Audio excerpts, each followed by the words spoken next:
आइए मित्रों, ज्योतिष क्या है। हम अपने जीवन को ज्योतिष के द्वारा कैसे ठीक किए जा सकते हैं। हमारे जीवन में जो जो समस्याएं आ रही हैं वो हम ज्योतिष के द्वारा कैसे समाधान पा सकते हैं। आइए हम ज्योतिष के विषय में जानते हैं। ज्योतिष क्या है। जो भी ग्रहों की ऊर्जा है वो हमारी दिनचर्या में कैसे आ रही है, किस ग्रह की ऊर्जा हमारी बॉडीज को कैसी मिल रही है, हमारे काम में, हमारे धंधे में ग्रह कैसे काम करते हैं, हम उस विषय के लिए जानते हैं। सबसे पहले कुंडली में 9 ग्रह, 2 ग्रह हैं छाया ग्रह जिनको राहु और केतु कहते हैं। मित्रों, ये 2 ग्रह छाया ग्रह जरूर हैं लेकिन हमारे जीवन में बड़े ही इम्पोर्टेंट होते हैं। हमारी कुंडली में 12 घर होते हैं और 9 ग्रह। जब तक हमारी दृष्टि 12 नम्मा 108 जगह पर जब तक हमारी दृष्टि नहीं जाती, जब तक हम किसी भी कुंडली का फलादेश नहीं कर सकते। तो आइए जानते हैं कि कौन सा ग्रह हमारे परिवार में कहाँ अधिपत्य रखता है। आइए, सबसे पहले है सूर्य।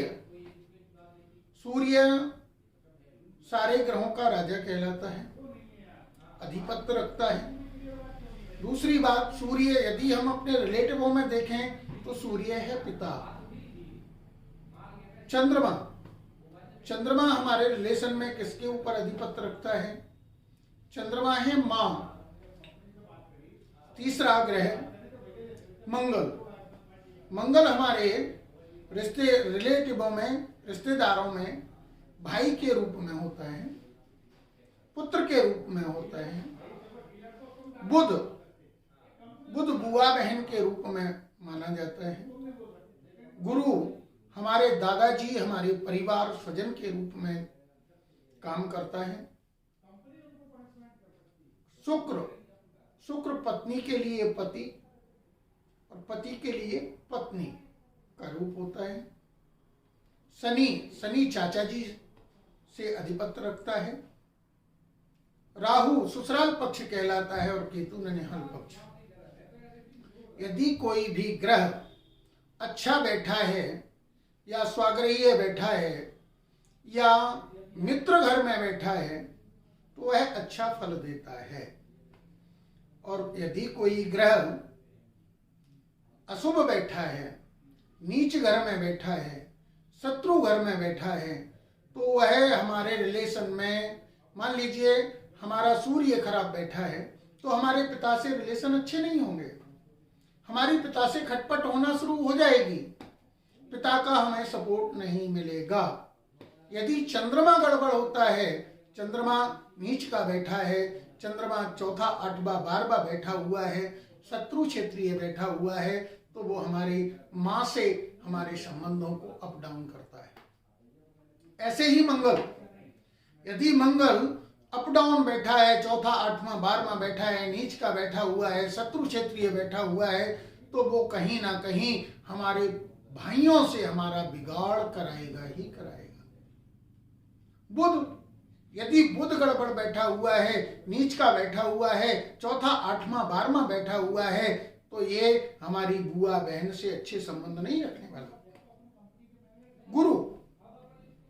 गुरु यदि खराब है तो हमारे दादाजी की प्रॉपर्टी, हमारे परिवार से हमारे संबंध अच्छे रहने वाले नहीं, हमारा स्वभाव अच्छा रहने वाला नहीं है, हम धर्म कर्म में रहने वाले नहीं हैं, हमारा आचरण, आचार, विचार सब कुछ चेंज हो जाएगा।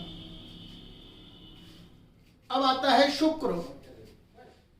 शुक्र यदि हमारा खराब है तो शुक्र हमारे परिवार में हमारी पत्नी से अप डाउन करने वाला है।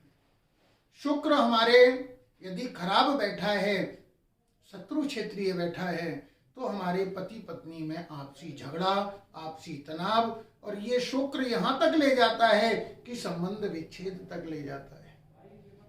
पति पत्नी के बीच में संबंध विच्छेद हो जाते हैं, तलाक हो जाता है, शुक्र यदि खराब होता है। ये शुक्र हमें अन्यत्र महिलाओं की तरफ अथवा पुरुषों की तरफ ये आकर्षित करता है यदि खराब शुक्र होता है। आइए शनि यदि अच्छा होगा तो हमारे चाचा जी से हमारे लिए बहुत अच्छा रिजल्ट मिलेगा। चाचा जी हमको चाहने वाले होंगे, चाचा जी से हमारे संबंध अच्छे होंगे। यदि यही शत्रु क्षेत्रीय बैठा है, 4, 8, 12 में बैठा है अथवा नीच का बैठा है, तो वही हमारे चाचा जी से हमारे संबंध अच्छे रहने वाले नहीं हैं। राहु यदि अच्छा बैठा है तो हमारे ससुराल पक्ष में हमारा मान सम्मान सब कुछ मिलेगा, और यदि वही राहु खराब बैठा है तो समझ लीजिए कि हमारी ससुराल से हमारे लिए कोई सपोर्ट मिलने वाला नहीं है, वहां शत्रुता पैदा हो जाएगी। ऐसे ही केतु यदि अच्छा बैठा हुआ है तो वो हमारे ननिहाल पक्ष को प्रबल करता है। यदि खराब बैठा है तो केतु हमारे ननिहाल पक्ष को डाउन करता है, वहां से हमें कोई मदद नहीं मिलती। ये 9 ग्रहों के विषय में आज मैंने आप लोगों को बताया मित्रों। आइए अगले एपिसोड में कौन सा ग्रह हमारी बॉडीज के ऊपर क्या प्रभाव डालता है, कैसे प्रभाव डालता है, अगले एपिसोड में